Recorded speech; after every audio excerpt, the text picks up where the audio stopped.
Double engine की सरकार उसको रोकने में विफल रही है। इसलिए मैंने कहा कि बिहार में बहार है, अपराधियों की कमाल है। और इस आंकड़े में यदि चले तो उत्तर प्रदेश में डबल इंजन की सरकार है, भाजपा की सरकार है, और बिहार में भाजपा के समर्थित सरकार है। और दोनों के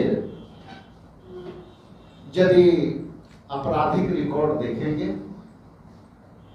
तो उस आपराधिक रिकॉर्ड में उत्तर प्रदेश पहले पैदान पर और बिहार दूसरे पैदान पर अपना कर्तव्य अपराधियों के रूप में दिखा रहे हैं।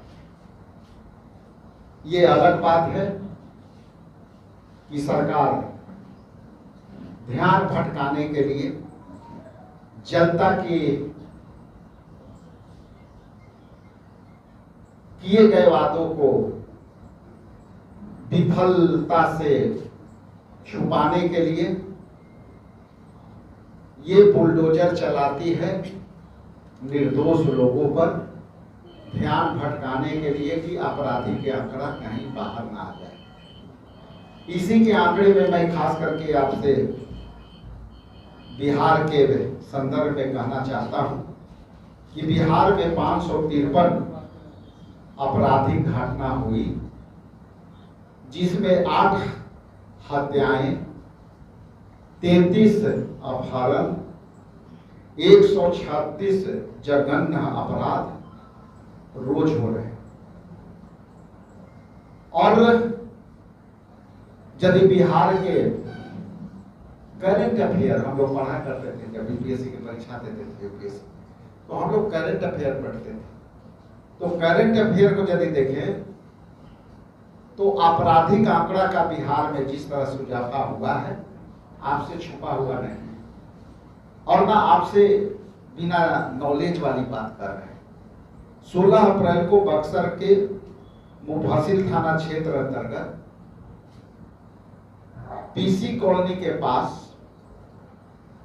तिलक समारोह में पहुंचे 2 गैंग के बीच अचानक आंधाधुंध गोलियां चली। पटना में गैंगवार मसौढ़ी में शनिवार के 2 बजे गुटों में हुई। गैंगवार के थर्राया वांटेड गोलियों से कई लोगों की हत्या हुई।